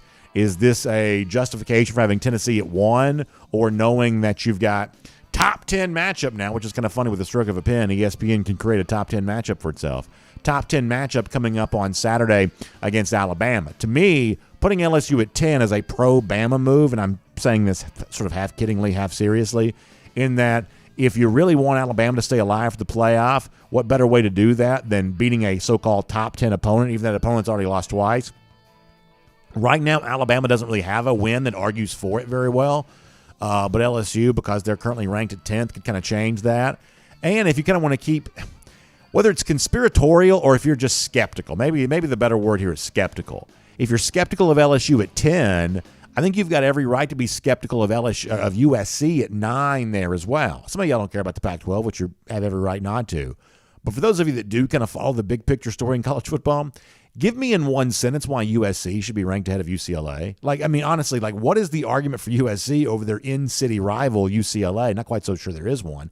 In fact, I'm going to give you 5 minutes here to find the good win thus far that USC has on the season, and I'm not quite so sure you're going to be able to do that. So if you want to kind of get into who's ranked where and why it's weird, USC this high at 9, they've already lost against Utah, keep in mind, and so sort of keep that in mind. But nonetheless, they are there at 9 right now. Oregon is the highest-ranked Pac-12 team. They are at 8, and you wonder, knowing they lost to Georgia 49-3, how high could Oregon climb in these rankings without Georgia also just kind of, just by virtue of narrative clarity, also having to rise there as well. So you kind of wonder if there's a ceiling on Oregon here at 8, but having lost to 3, 49-3, you kind of wonder about that. I think the TCU's got a legitimate gripe. Once again, nobody in our audience really cares about the Horned Frogs, but I think if you're trying to do this on the basis of who's done what, I'd have no problem right now with TCU being ranked ahead of Alabama. Now, TCU doesn't have a very good defense, and they're probably a double-digit underdog to almost everybody ranked ahead of them probably would be. But, they had a stretch in which, they blew out Oklahoma. They've won against teams that were ranked in the top 25 when those games were played. Now, as it kind of stands right now, they don't have a lot of sort of top 25 type wins because those teams, in some respects, have kind of fallen out of the rankings. But I don't think the TCU is necessarily unproven. They may not be as good as the very best, but they might be better than Alabama because I don't believe Alabama's in that category right now either. Bama does, though, get the 6 nod. One more kind of point to share with you here is that Clemson over Michigan is going to be interesting in some folks' mind because the so-called eye test, I think, on the part of the average college football fan would probably favor Michigan here over Clemson. But I think this is mostly being interpreted, and probably rightly so, as a knock against Michigan's non-conference schedule, which is as bad as it can be. They have played pillow soft non-conference schedule, starting to play some more crucial Big Ten games, and they've looked good in doing them. But their non-conference schedule is very, very weak. And for now, that gives Clemson the nod over Michigan. What that would tell me is, if you want to have kind of a logical discourse on this for a moment, there's obviously a chance that 2 Big Ten teams make the playoff. We've seen 2 SEC teams make the playoff twice. The Big Ten is a league that's kind of thought of in a similar fashion right now, at least on the part of the boardroom folks. And the door would seemingly be open for 2 Big Ten teams to make the playoff. But the best path for that would seem to be Michigan winning the league, Ohio State finishing runner-up, as opposed to the other way around because of the knock on the non-conference schedule. It's not going to get any better. They've already played all their non-conference games. Because of the knock on that non-conference schedule, if you're holding against them on that now, it seems like that would still be a knock against them later if they're not the Big Ten champion. Supposedly there's this extra bump you get when you win your league, But if Michigan doesn't win its league, you kind of wonder, and if it doesn't beat Ohio State, you sort of wonder, well, what is the argument for them? Whereas if they're the conference champion, if they beat Ohio State again, maybe both the Big Ten teams could get in, because this committee clearly loves Ohio State for all the reasons that boo Corrigan told you about there a moment ago. I guess it's also worth considering this, and then we'll kind of move on, is that I have been operating under the assumption that there were really only about 6 teams alive for the playoff, maybe 7 if you included Oregon. But you are reminded, and some people are going to kind of write this up here, is that we have seen teams ranked as low as like 15th or 16th in the first rankings in the past find a way to make the playoff. We have seen teams kind of climb the rankings before and eventually make the playoff. So if you're kind of wondering, well, who is that kind of version of the sport right now, you're sort of looking at one-loss North Carolina in the ACC or Illinois in the Big Ten. And I'm not telling you I believe those teams are going to make the playoff, nor do I believe we'll be talking about them for much more into the future. I'm not necessarily saying that. But there is some historical precedent for those teams. So maybe the larger pool of who you could possibly consider for the playoff, maybe it's slightly larger than I guess I originally considered. So maybe at least worth considering that there for a moment. We'll make that cruising around the SEC, courtesy of Royal Caribbean. And also we'll kind of look ahead here a little bit to some of the games that are going to take place this weekend. We'll obviously have our picks for games on Go With The Flow on Friday on the DawgNation video channels. But let's also give you some top games this week, courtesy of our friends at MyBookie, the point spreads that we'll be using to make our picks coming up on Friday. You've got Tennessee at Georgia. The number right now stands at 8. You know this, at least a lot of you do. Last week with what you call the look-ahead lines, these are early point spreads that are posted by some sports books. DraftKings does this. Not everybody posts early look-ahead lines, but some do. Georgia was about a 10 or 11-point favorite. You're also, if you're kind of involved in gambling, you may be aware of this, is that a lot of those look-ahead lines, even in the summertime when they first come out, you can't make very big bets on look-ahead lines. They're kind of low-limit action. As you get to game week, the total bets that are allowed kind of goes up, and so you see a little bit different level of activity. And when the door was open sort of in-week betting on Georgia-Tennessee, the line came down in the direction of Tennessee. I do take it a little bit seriously here as someone who just wants Georgia to win the game. Whether you win by 8, whether you win by 4, whether you win by 40, I just want Georgia to win the game. I take a little bit of comfort in the idea that right now, I think you've seen some 7.5s, you've seen some 8, you've seen some 9 maybe there as well, but you haven't seen anything at or below that key number of 7. And that shows you there's some respect that's out there for Georgia. Yeah, the line's going to come down a little bit, but it's still above 7, which is about a key number as you can get when it comes to a lot of these point spreads. There is enough love for Georgia there on that the obvious fear here is on the part of some big bettors, big total, guys that throw big numbers at some of these games, that if you were ever to go below that 7 or sort of hit at that 7, that Georgia would be hammered there at that point in time and that people would look to come in heavy there on the Bulldogs. In this particular case, the fact that Georgia's sort of sitting there at that 8-point number, if you're a Georgia fan, you just want to see UGA win the game, I think you probably take some comfort in that because that is kind of sitting above a key number, showing you some respect there on the side of Georgia. LSU's in the top 10 of the CFP committee, but a 13-point home underdog against Alabama on Saturday. I think this is a fun game. I don't know that I've got much of a lean on this yet. LSU is playing better than they were. I don't think there's any doubt about that. And I have right now no idea how good Alabama is. I think the one thing I've come to believe is you cannot just rubber stamp Alabama anymore in games like this. At one point, maybe you could, but right now, from week to week, you just don't quite know what you're getting from them. I don't know that Alabama's played a great game yet. Are they capable of playing a great game? I guess Saturday would be the time to have it come out. They're coming off a bye, and they're seemingly, I don't know, getting a little healthier, I guess. I just right now kind of view Alabama as a little bit of a mystery, but this is not, in my mind, a national elite team the way that it's played in September and October. We'll see if November brings a new level of play there. Kind of inside baseball here, but we pick 5 games on our show, and this week kind of trying to decide another game to pick was a little bit hard, or trying to decide the full 5 games to pick was a little bit difficult. You know, a couple of the top 25 matchups, NC State, Wake Forest, don't really care much about those here right now. So I decided to go with Auburn against Mississippi State. I think this game's kind of fun. Obviously, Mississippi State's the opponent next week for Georgia. Auburn is also in its first game with interim coach Carnell Williams, Cadillac, taking the lead here for Auburn. And what we've seen this year is teams with interim coaches including like, say, Georgia Tech, which won a couple of games with Brent Key as head coach. Even Charlotte last week won a game with an interim coach. We've seen interim coaches show a little bit of a dead cat bounce, what you call like a dead cat bounce, where they've kind of played a little bit better, after firing their coach. So does Auburn have that with Cadillac going to Mississippi State on Saturday, and do they keep this one a little bit closer? I honestly don't know.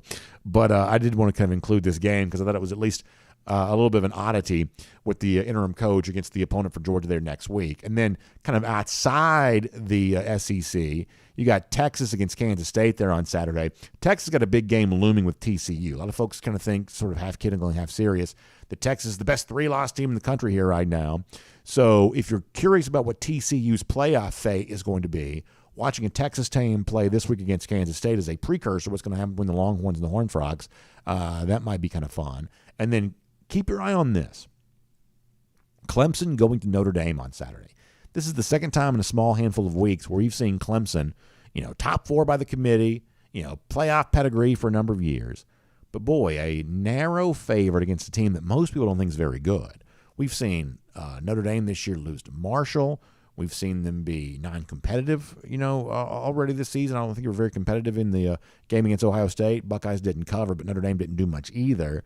This is not a Notre Dame team that's very good, but somehow Clemson is only a 3.5-point favorite on the road on Saturday. That is a very interesting point spread and one that's worth your attention. We'll look forward to making our official picks on that as you head towards Friday. And that, our MyBookie Best Bets preview. Of course, you can find MyBookie online.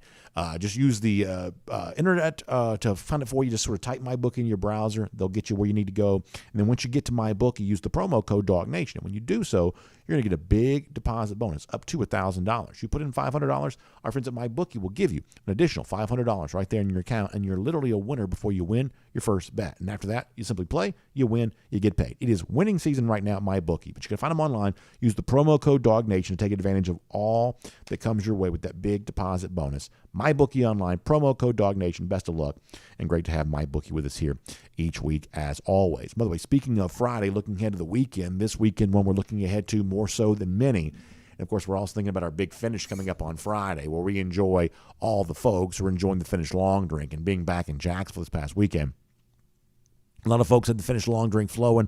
They were having a good time with all of that, and I was enjoying stopping by and seeing some of their tailgates and do all of that. And, of course, for you, if you've tried some and you're enjoying it, send us a photo of you doing that. Send us a social media message. Hit me up on Twitter at DawgNation Daily, and we'll celebrate you as a part of the big finish presented by the Finish Long Drink coming up on Friday. We'd love to have you with us as a part of that. And if you've not tried some and you want to find out how you can try some, well, thelongdrink.com is a website to go to. You can find out more about the 4 different varieties, whether it be the Long Drink Cranberry, which has got the cranberry flavor, as you might imagine, the Long Drink Strong, which is 8.5% alcohol by volume, the Long Drink Zero, that's no carbs, no sugar. The Long Drink Traditional comes in a blue can, got the grapefruit flavor, the gin kick. I actually really enjoy that. It's kind of the original, and I think it's really good. So you can find out more at thelongdrink.com. You can pick some up. You can even get one of those 8-can variety packs, which is 2 different cans of each of the 4 Long Drink varieties. You'll really like that there as well. So I think you'll enjoy that. So find out more about that online at thelongdrink.com. All right, couple of golden shoes to give you today. Let's show you the first one here. I guess leave it to Georgia fans to kind of find a way to make being number 3 in the playoff rankings cool. Kind of evoking memories of actually, we'll do this one first instead. Yeah, there you go. Bobby Daniel shares this with me. Show him this at DawgNation Daily. Georgia at number 3 in the playoff rankings. You see the Dale Earnhardt 3 behind there. I like the idea of Georgia being the intimidator on Saturday. I like that. I'll take that any day of the week. Bobby Daniel, I think that's well done there for you. Will make you a golden shoe winner to be sure. Also, our next one there, going back to the game this past Saturday, Dina Pruitt shares with me. She says, this shirt's from 2007, but wearing it never gets old. What does it say? It says, we beat Florida. I like that, Dina. Always worth celebrating. Also, Dina straight to the front of the line because she uses the hashtag #GoFor2 in 22. That's the mission. That's the journey we're on. Can't wait for it to continue. And you see a nice look there at the 2 fingers in the air for the Dogs. Go for 2 in 22. And by the way, Gator Hater Countdown back in Jacksonville. 360 days from right now. That is our Gator Hater Countdown. We will see you tomorrow right back here on DawgNation Daily, presented by Breda Pest Management. Look forward to talking to you then, everybody. And by the way, you even see the the chalkboard there on the wall, kind of occupied by go for 2 and 22 right now. That's the mission. We're on it. We're getting ready for Saturday. And yeah, there's a opponent standing in the way. And yeah, Tennessee wants to steal some of that glory for their own. Nobody ever said it would be easy. Nobody ever said there wouldn't be formidable challenges or formidable challengers. There clearly are. But on Saturday, Georgia has a chance to take one on. And I can't wait for it. So let's do and on video, R.S. Andrews cool down. Your comments across all video platforms here right now. And we'll kind of bounce out of here after that. Getting ready for a big day. All kinds of fun stuff. So let's do it here right now. Frank Patterson says we need a game day sign giving DawgNation a shout out. Frank, I would certainly appreciate that. That'd be great. Thomas T-Bone says 360 days. We face those lousy, stinking Gators again, but let's take it one game at a time before then. Thomas, those are good words and strong advice. Foster Moss says, do you think that Florida will go bowling this season? What is the Florida record? Let's see if we can take a look at this for a second. And the schedule that looms. They are at Texas A&M on Saturday, and they are an underdog to A&M, by the way. So that's no easy game, even though A&M's proven itself to be pretty rough. So currently, Florida is 4-4. So you need 2 more wins to go bowling. You got at A&M, at home versus South Carolina. Okay, so this is really interesting. So let's give them at Vanderbilt as a sure win. Between the 3 games other than that, at A&M, South Carolina, at Florida State, could they lose all 3 of those? They absolutely could. And assuming there's not some sort of special waiver granted for 5 and 7 Florida to make a bowl, they would not go bowling. Would smart money say they win at least one of those 3? I guess they would be more likely to win one of those 3 than not, if I had to guess. Probably more likely to win one of those 3 than not. But none of those 3 are easy. They're not a favorite against Texas A&M. Are they going to be a favorite at home against Florida, against South Carolina?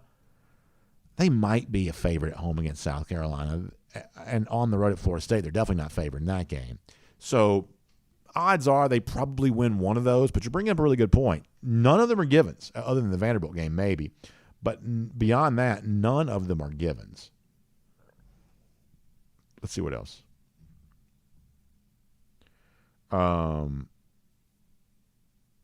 Heath Williams says, I think it's going to be a long, drawn-out game where we control clock.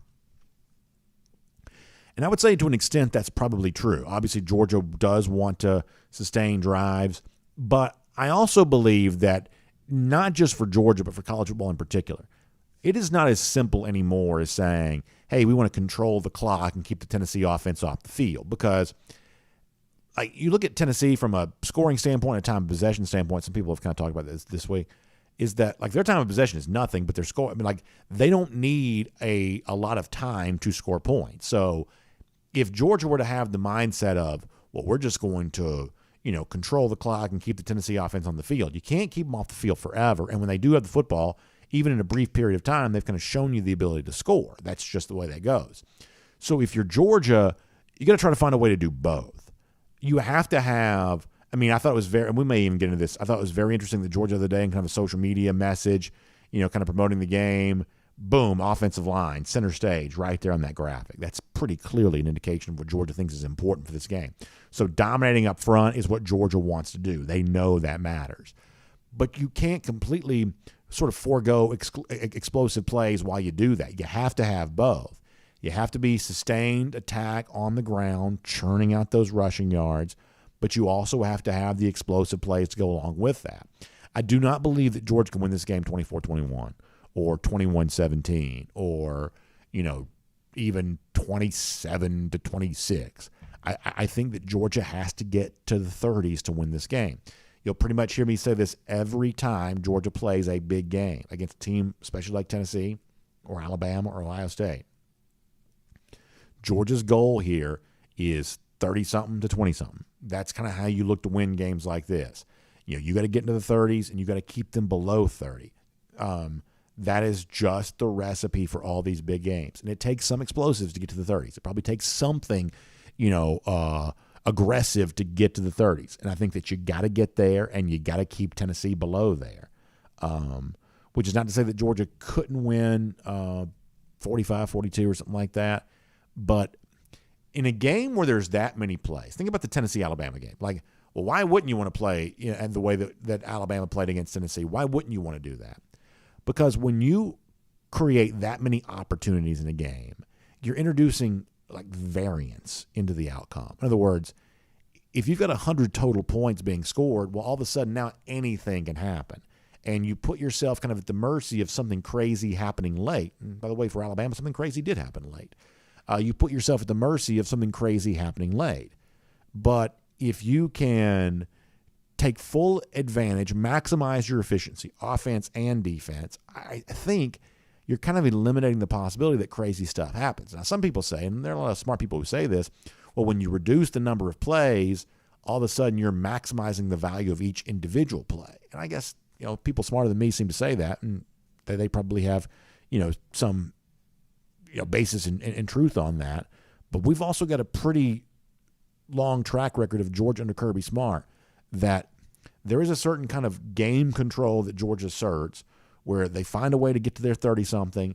They find a way to kind of keep that sort of stranglehold on the opponent, and that's about how you win games like this. Let's see what else. Bobby Mean says, I think our running backs are in for a big game. If we get over 100 yards in the game, I think we will win. I don't think they've seen a stable of backs like they're going to see on Saturday. And I also think that Georgia's running game, I think anyway, gosh, I hope I'm not disappointed because I feel like I'm seeing this. I think that Georgia's rushing attack is kind of coming together at sort of the right time here.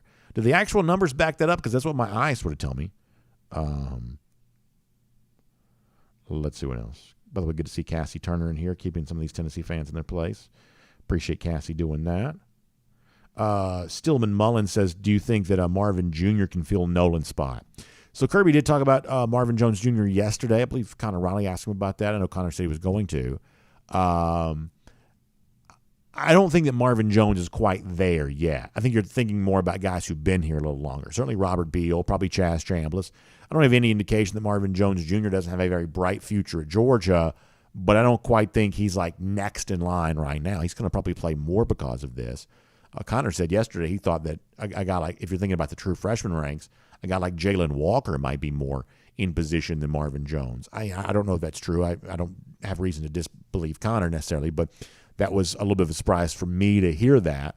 But one way or another, I think certainly Mikael Williams has been kind of more, farther along this year, I would say, than MJJ has kind of been there on that. So I think you'll see Jones playing. And Kirby said some nice complimentary things about him yesterday. I just don't quite know yet how ready he is, though, to the degree that you're describing it right there. Thomas Tyson says our offense is very efficient, but it's not flashy at all. I guess that's probably what Georgia sort of falls prey to, is that now listen, I don't care what the committee said last night. They are not keeping Georgia out of the playoff because of their offense. They're just not. If Georgia keeps winning, and if it's a comparison between so-and-so and so-and-so, Georgia's going to make the college football playoff. That the committee just week to week says whatever it feels like it needs to say to justify the rankings that it has. That's just a fact. So ultimately, the committee is not going to exclude Georgia because its offense isn't good enough. But the overall point is, I think that what the commenters reflecting here is that what the committee said about Georgia, what a lot of people sort of think is true about Georgia. That somehow the offense isn't very good, even though they are second nationally in yards per game. Like, that stat's kind of an old-fashioned stat. We don't really use that stat anymore. But it's still, of all the yards compiled offensively, Georgia's got the second most of anybody. It can't mean nothing, right? And when it comes to points scored per game, Georgia is sixth nationally. In other words, if you just kind of brought some sort of casual fan, some sort of guy who's maybe like more NFL-oriented, and sat him down here at the table and said, hey, the committee chairman's dinging a team because they don't think their offense is good enough. And if you were to ask this sort of casually minded fan, this maybe more pro-NFL fan, not really paying that close of attention to college football, what he might assume about that offense, I guess he'd probably think they're middle of the pack. I guess he'd probably think they're, scoring 20-something points a game or something like that. I imagine a lot of people might be surprised to know the team last night, Georgia, that was sort of supposedly dinged for its offense, is sixth nationally in scoring and second nationally in total yards. But what was the word the commenter used? Not flashy enough or something like that. It is kind of a fair point to say that Georgia, to a degree, is not like certain offenses when it comes to explosive plays. For instance, if you just look at total plays of 20 or more yards, which to me is kind of always a good measurement of explosive. Different people kind of define explosive plays different ways. But if you just sort of look at total plays of 20 or more yards, Georgia is still looking for it. Let me see if I can find it. Georgia is not going to be near the top of that list. Oh, Lord. I'm sorry. This is never easy.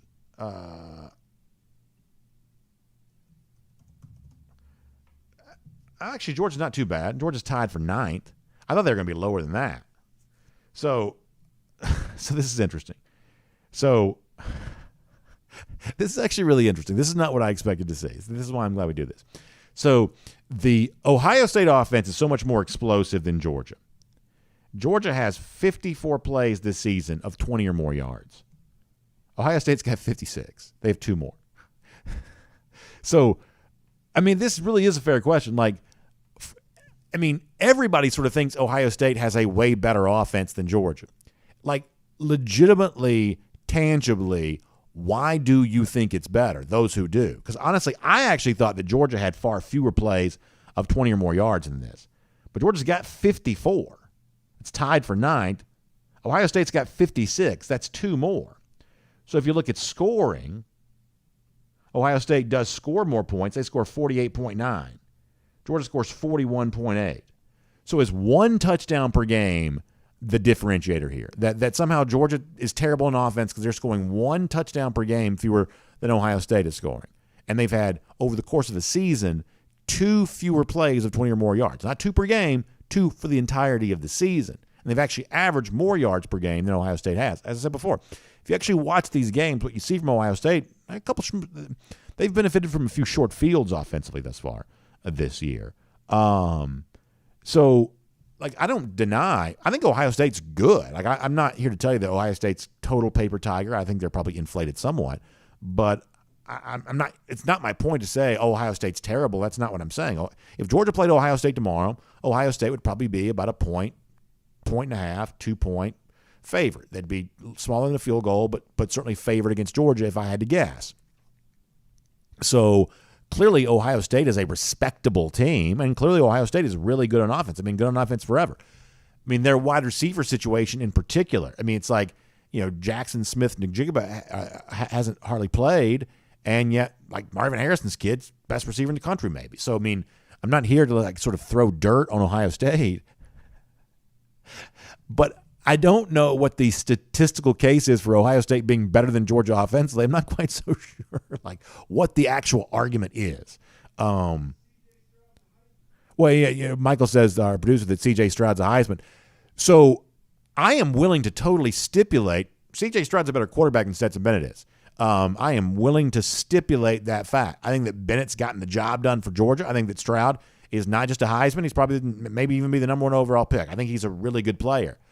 But like, you don't get credit for having a better quarterback. The quarterback's job is to make the offense better, right? It's like quarterback alone is not worth anything. Quarterback makes the job of having a better offense easier. And so clearly Ohio State benefits from having Stroud at quarterback. In fact, Knucklehead committee chair actually mentioned Stroud by name last night. Oh, they got C.J. Stroud. Well, of course they do. But that all that tells me is it is easier to produce offense. But that in itself is not, you don't get 7 extra points because you got C.J. Stroud at quarterback. You just assume that he's going to create 7 additional points for you. So that's very interesting. Very interesting. I sort of, for some reason, I sort of thought that Georgia was way down the list on 20-plus yard plays, but they have 2 fewer than Ohio State. This unbelievably explosive offense. Let's go to DawgNation.com for a minute. Herb Hamilton says, if Kirby Smart was ever going to run up a score if given the chance, this week is it. Yeah, I mean, listen, I think Tennessee's good. I mean, just winning. Listen, this is one of those weeks where, thankfully, it's just win, right? It's like, we've been kind of in this weird place, like for most of the last year and a half at least, and probably even before that, because Georgia was a championship contender even prior to winning the national championship, where Georgia was kind of always judged on how it won. It has been very rare to play a game in which you're only judged on whether if you win. Like one of the old lines in sports is they don't ask you how, they just ask you how many. In other words, how many did you win, not how did you win them. Well, Georgia's been kind of dealing with the how did you win. Okay, you won, but how did you win? Georgia's kind of had that, kind of hanging around them for quite some time. And thankfully, this is a week in which like the how did you get it done doesn't matter. This is one of the few games Georgia ever could play where simply winning is just kind of enough. Randy Hall says, please mention how many great recruits are going to be at the game on Saturday. Yeah, we talked about that before the show began today, and we'll get more into that throughout the week. But this is a historic collection of elite players on hand for Georgia, and it's a great chance to sell the program. No question about that. L.A. Dog says, speaking of Tennessee's schedule, if Bama doesn't commit 17 penalties and silly mistakes, Tennessee doesn't win, period. I think that's true, and it's one of the reasons why I think the most impressive win this season ought to be Georgia's win against Oregon, more so than anything else anybody's done. I think that Tennessee's win against Alabama is pretty clearly the most exciting win. Even Georgia fans were excited by it. It was an exciting game. Everybody was watching the game. I remember being in Athens that day. Georgia fans were transfixed by the action. It was the most exciting game that's been played in maybe quite some time in college football. But just because it was the most exciting win doesn't mean it was the best win. And Alabama, as you said, did a lot to help Tennessee win that game. And that's not to say that Tennessee, no matter how the game played against Alabama, couldn't win on Saturday. I absolutely believe Tennessee could win on Saturday. I don't think they will, but I totally believe they could. I've been saying this. I am optimistic yet uncertain. I sort of think the Georgia team is what I think they are, and that's a team that beats Tennessee. But Tennessee has kind of come a long way in my eyes. Tennessee could win this game on Saturday. But it is just a objective truth that Tennessee needed some help from Alabama to win that game a couple of weeks ago. And for all you want to say about the, Vols are back and the way the crowd kind of got into that game and how exciting the Tennessee offense was, they jumped up on them big, and then you blinked your eye, and Alabama was up big in that game, or at least they had a sizable lead. That Tennessee, after all it did in the early stage of that game, almost didn't win. That's true. Charles Womack says Alabama's not played a good road game. Yeah, Alabama's been rough on the road for quite some time. Now, Death Valley on Saturday, what does that mean? I just don't know. And I hate to be this way because it's obviously my job to give opinions, and before the week's over, I'll find an opinion from somewhere, I guess. But at this point in time, I think Alabama is a total mystery. Are they still – is that era of elite dominance still in their DNA at all? Or is this just a team of makeshift mercenaries that just don't have any of that Alabama juice in them? I really don't know. I don't know how much of that program's infrastructure still remains. Maybe enough of it does. They could still win the national championship. If they're ranked 6th right now, they obviously have a chance to. They're still a national championship contender. But is this still a national championship level team? Like, what evidence from this season would tell you that it is? Now, that doesn't mean that it isn't. I'm just saying it is not provable right now. It may be true, but boy, I don't think you could convict them of that in a court of law right now based on what's been proven thus far this season. Greg Dog says it's very different for the Vols on the road. I think for the most part that's true. However, they did dominate at LSU. Now that was an early start. Maybe the LSU crowd was taken out of the game, and maybe all that's the case.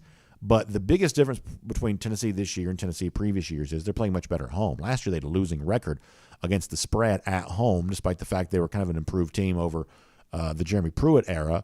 But this year, they're 5-1 against the spread at home. They have big numbers, and they're kind of meeting and exceeding those big numbers. So the only game they didn't cover at home is the Florida game thus far. So they have been very good at home. This is the most hostile environment they've seen thus far this season. Maybe it's the most hostile environment they could see. But they do have the one road win as kind of a bolster to their resume. Anthony Jones says LSU was missing their key players on offensive line and wide receiver. I guess that's a fair point. Did Butte not play that day? I know he's been kind of in and out for them. And listen, LSU's playing a little bit better now than they were then, for sure. Travis Ed says Tennessee better have the depth to play four quarters on Dooley Field. First of all, I love calling it Dooley Field. I think that's awesome. And I think you're right about that. You got to hope that your roster depth matters here, not just because you're overcoming a Nolan Smith injury, but because it's November now. And, go back and think about what Jake Fromm said with us a couple of weeks ago, that everybody's hurt. It's like we have some people who are sort of officially designated as injured, but everybody's hurt. And when you're hurt, it helps to be tough. And when you're tired, it helps to be conditioned. And I love something Kirby Smart said this week. Somebody asked him about, hey, do you put any extra emphasis on conditioning in a week like this? And some of y'all know this because you've done something athletic and you kind of can think about your own track record on this. There are some tests you can't cram for. And you cannot get conditioned for something right away. You've run a marathon, wrestled a bear, whatever you've done in your life. Like, there are some tests you can't cram for. If you haven't been getting ready for it, there is no getting ready for it right now. And Kirby essentially kind of said that of, well, listen, if we're not conditioned right now, that means we've been wasting time for the last year. And all of that sort of 6 a.m. stuff and the dead of winter and the absolute dog days of summer, all of that stuff where you're getting up, going running stadium steps and whatever else Scott Sinclair, whatever torture that he's putting them through, and I say that kiddingly, but whatever torture he's putting them through on a daily basis, all of that is for this. And there are really only a couple of games in a season in which that really even matters. That a lot of these Georgia guys are athletic enough that they can beat most teams they play by going half speed and by being, sort of half engaged. I mean, that's just the way it is. Like, there are some people that are just gifted with certain things that most of us can never dream about. And a lot of things in life come easier when you have those kinds of gifts, but not everything does. There are a couple of moments that even for gifted athletes, you're going to face a challenge. And when you face a challenge, you kind of find out something about yourself that goes beyond your athleticism. And that's kind of what Saturday is. It's not how focused are you on this particular day, but how focused have you been for the last year? How much of Kirby always talks about win the day, what's important now, and all these sort of coach speaky type things.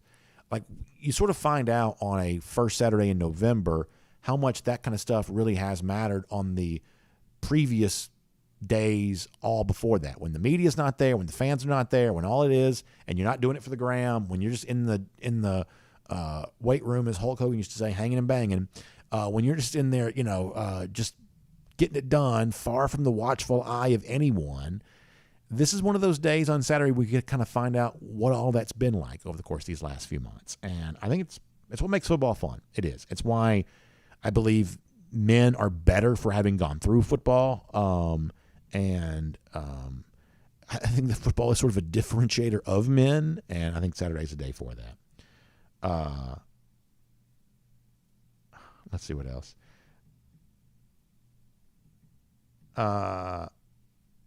Sandy Price said something. I was going to try to find Sandy's comment here because some other folks were kind of responding to it. Chris Slim White says people are acting like Tennessee is really an undefeated team, but Tennessee's undefeated because of a bad call. I guess so. I'm sort of the last one to sort of talk about the officiating part of this, but I understand what you're saying. But I'm kind of the last one to make a big deal about that. Caleb Janney says you cannot have turnovers this week, and it's so true. Oh, gosh, it's so true. So true. You cannot have the turnovers. You just can't. You just can't. But if it does happen, especially if it happens early. I mean, we just talked about this with the Tennessee-Alabama game. Tennessee was up big in that game, and Alabama came back and took the lead, then lost it again.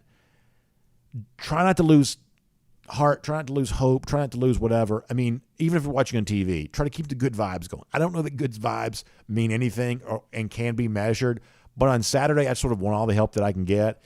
I don't believe in superstition, but if you've got a lucky shirt, wear it. I don't really quite believe in like paranormal activity, but try to send some good vibes Athens way. Like I'll take it. I'll take it all. I'll take rabbit's foots and whatever. You just bring it all with you on Saturday. I will take any of it you can get. So the point here is like you can't turn the ball over, but if you do, you can still win. Georgia's turned it over 3 times against Florida and won by 22 points. Against Tennessee, that would be a very, very difficult task. But whatever the game throws at you, just stay in it. Stay in it. Don't get restless. Don't lose heart. Those of you in the stadium I'm kind of speaking to here, even if they make it hard, stay with them, okay? Because they need everything you got on Saturday. Rick Wallace says, same shirt, same short, same shoes, same hat, past 6 years. There you go. kind of like a Kenny Chesney song, right? Same shirt, same shoes. But that's good. That's exactly what you need for Saturday, Rick. That sounds good. That sounds great. Bobby Ryle says, all the talk about Tennessee. Imagine how awesome they'll believe they are when we beat them. Not saying it'll happen, but a win by 2 touchdowns would hush a lot of folks. And, Bobby, I get why you want to sort of think that way. Trust me when I tell you, like I haven't had one reason to think about a Tennessee fan in darn near years. It's like, I don't show a lot of my kids on the show just because, I like to sort of protect their privacy a little bit. They'd like to be on the show all the time if they could, but I just sort of I'm a little bit more private than that sometimes. But part of me did want to like do a thing of like, this is what my kids look like now, and this is what my kids looked like the last time Tennessee was ranked prior to, this year, to kind of give you an idea of most of us have not had a second's worth of thought about Tennessee in darn near forever. And it's been a little bit interesting kind of reconnecting with this bunch again. I have to say that you're sort of reminded of, oh yeah, this is what my early 2000s were like, or oh yeah, this is what my 1990s was like. Oh yeah, it was these people in my life. There was no social media back then, but somehow, some way, you always, seem to find some Tennessee fans somewhere. Oh yeah, it's these people. Now they're back. And quieting them down, that seems like a pretty fun idea. So I hope we get to. I hope Georgia makes it happen, but I understand why you want to. Let me just say it like that. And I try to stay above the board. I'm not, I try not to like get too into it. Just generally speaking, try to be a nice person. But I understand why some of y'all want to, for sure. Sam Burke says, please make it hard for their offense to hear. Sam, I agree with you. I take it a step further, make it impossible for them to hear. I want them jumping off sides. I want them pointing fingers at each other. I want all of that. I want all of it. Ken Holcomb says Vols ranked 82nd in total defense this year. Georgia's offense is ranked second. Yeah, I mean, it's like when you start doing the thing of like, offense plus defense, like the tag team matchup. I mean, it's like if you had the choice of being validated by the selection committee or being validated by Vegas, you would definitely want to be validated by the gambling folks. Not to say they always get it right, but last week, Georgia was a 22.5 point favorite, sort of an odd number. It's sort of a bizarre sort of number, 22.5. Georgia won by 22. It's like these people are not making these numbers up out of the air, right? They're not just like, well, let's just see how people respond if we put this number up there. That's not quite how it goes. And so Georgia being touchdown plus, because there's not a huge degree of difference, and a lot of you understand this, between being an 8.5, 9 point favorite. There's some difference there, obviously. But it's not a wild degree of difference. 3, 7, 10, 6 a little bit. There are some number for over-unders, it's like 55. There are some numbers that really, really matter. They're considered key numbers. And, Georgia is a favorite in excess of the key number, which typically fine is. And some people have kind of done the math on this. I'm not smart enough to do this. But there's a little bit of a counterintuitive thing with gambling where teams that are favored by 8 cover the spread more so than teams that are favored by 6.5. You'd think, well, it's easier to cover a spread if you're only favored by 6.5. But generally speaking, it takes a little extra heft as a team to earn the favorite status in excess of a touchdown. And so therefore those teams over the course of the long haul have a slight tendency to cover more frequently. And that doesn't necessarily matter for anything on Saturday because it's one game and anything can happen in one game. But there's just a little extra heft usually for a team that's like a favor in excess of a touchdown. But that is a level of microanalysis that's probably not even all that important or actionable. All right, let's see what else. Final comments. We got to get ready to go. Jonathan Aaron says, I feel like we will win, plus we are more disciplined because we will not have 18 penalties. Yeah, I mean, if Georgia has 18 penalties, I'm probably just not coming to work on Monday. I don't know. I don't know if I can book a cruise on that short of notice or what. But, like, there are a couple of times where I'm like, if so-and-so happens, I just don't know that I can go in the next day. Now, I always would because that's what my job dictates. It's not DawgNation Daily unless you do it every day. But if Georgia has 18 penalties or they have 3 turnovers again, gosh, that's going to be a hard day on Monday. Oh, my gosh. Oh, gosh. Yeah, there you go. By the way, my brother's name is Britton. So the last time Tennessee was relevant, you see me and my brother being delivered by the stork. That's about what it is. That's really funny. That's really funny. By the way, credit to Michael Carvel for knowing my brother's name and even spelling it right. But that's it right there. That's the last time Tennessee was relevant. We were being delivered by the stork. That's about right. Let's see what else. Foster Moss says, this kind of game, let me get this. He said, this kind of game we want as fans. I like the East being good, and I love Tennessee being back. I hope Florida gets back to being good as well, so it won't be a cakewalk every year. There's a part of me that kind of gets what Foster's saying. And, I don't want Tennessee to be good, but Tennessee being good has made this week more fun than otherwise would have been. So I don't really know what you do with that. I kind of joked about this the other day. I hate Auburn, but I love Auburn coaching searches because they're the best soap opera in the world. It's sort of the same thing here. It's I was not rooting for Tennessee to beat Alabama. A lot of Georgia fans were. We've talked about this plenty. But when Tennessee did win the game, I immediately got excited. I didn't even sleep good that night. I've mentioned this before. I wasn't glad they won, but I was excited when they did win because I knew what this week was going to be, and it's exactly what I thought it was. So I don't know what you do with that. I really don't. But there is definitely a different pep in our step this week because Tennessee finally isn't an embarrassment anymore. So I guess credit to the Vols for figuring out a way to, put their shoes on the right feet and start putting one foot in front of the other because they have definitely made our week more interesting than otherwise would have been. All right, last ones. Young Dre 23 says, stop the run. They can't pass. DBs need to do their job. Tennessee has the one-shot play. They'll run multiple times. Yeah, the run is a big deal here. You talk about stopping the run, and as you know, against Tennessee, you're stopping it with smaller handful of guys.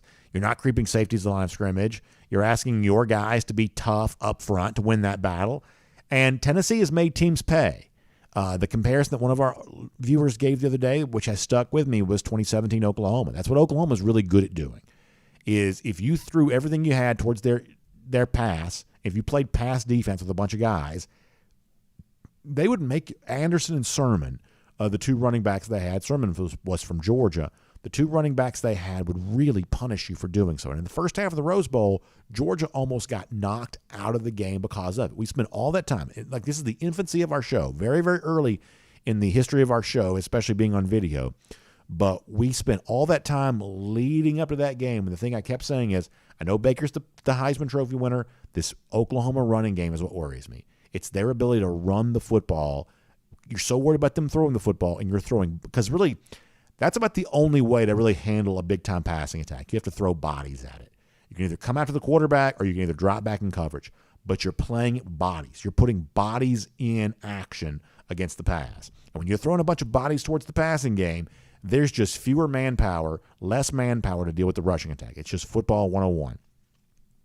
And Tennessee, like Oklahoma did those years ago, makes you punished. They punish you if you don't have your backbone on that run stop. They just do. So stopping the run is a really, really big deal against Tennessee. Kirby said last night they're not quite as pass heavy as you think they are.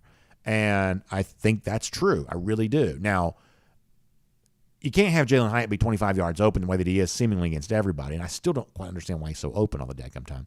But you got to stop the run. And if you can take away the run, you can change this game, because we've seen this in big games for Georgia before. Believe it or not, there was a time not all that long ago in which Florida was a big game. It doesn't seem like that way now, but it was a big game a couple of years ago. And Georgia was so good against the run that Mullen stopped calling running plays. You beat them on the sideline. They weren't calling running. You beat them in the coach's box. They weren't calling running plays. And if you can convince Tennessee to stop trying to run it, which I don't know that you can, but if you could, boy, it makes the game a little bit easier. It does. Jason Kennebrew, very confident, saying none of this what-if stuff matters. Dogs are going to win by 14-plus on Saturday. I certainly think it could happen, but I'm not as confident as you are. I think it could happen. I've said before, I'm optimistic yet uncertain.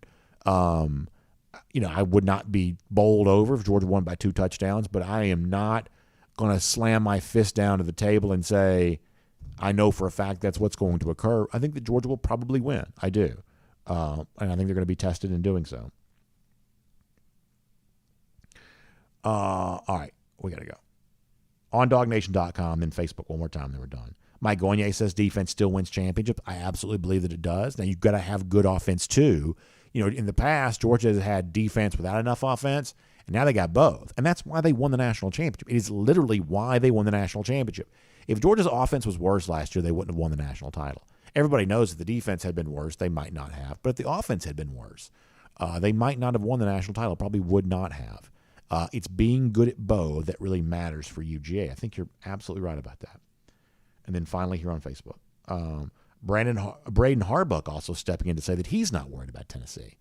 I'd love to be able to borrow some of your confidence. As I said before, I think that Georgia will probably win, but it would take things further than I'm willing to go to say that I'm not concerned about the game. This is one of the few regular season games. Like, when was the last time that I thought Georgia could lose a regular season game? I guess Clemson to begin last season would be an example of that. Did we ever think last year during the regular season Georgia could lose beyond that? We probably didn't. In 2020, you probably felt that way. You know, certainly going to Florida, you had obviously, pretty banged up there on defense, and obviously going to Alabama. But, I mean, it is pretty rare for Georgia to play a regular season game in which losing is even viewed as a possibility. But, I mean, I would say that Georgia could lose on Saturday. I would say that. I don't think they will, but I think they could. Daryl Fleming says you can tell the college football playoff likes offense over defense. That is definitely what they said last night, but they've also shown you over the years. They'll just say something different next week if they feel like they need to. Let's see what else.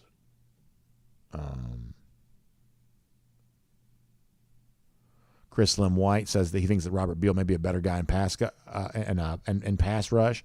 He certainly came on last year around this time, and maybe that would be maybe that's what's going to happen again here right now. Chase Smith's also got dogs by 12+, so that's fun to think about there too. Hey, great comments. Thanks for being here. I'll check out the AJC online, ajc.com, Atlanta Journal-Constitution. Obviously, a lot on the serious stuff happening in our world. Elections coming up. You got to be ready for that. Falcons, first place in the NFC South. Getting prepared to process all of that's not an easy thing either. So you can do all of that.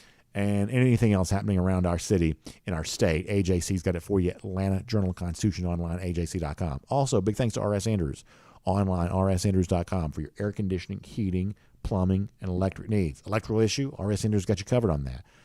Heating system, get it tuned back up to factory fresh specs. Plumbing stuff, listen, I know a lot of people that kind of mess around with their home. I don't know anybody that messes around with their own plumbing. That's just a very serious type deal there. So R.S. Andrews can cover you on that there as well. So find them online, rsandrews.com. I know people that are more willing to mess around with their own electrical stuff than they are their plumbing stuff. You make one false move with plumbing, and all of a sudden you got a big old mess. So anyway, good stuff. Thanks to R.S. Andrews for making this part of the show possible. R.S. Andrews Cool Down. We'll see you tomorrow. DawgNation Daily, presented by Breda Pest Management. We'll look forward to talking to you then.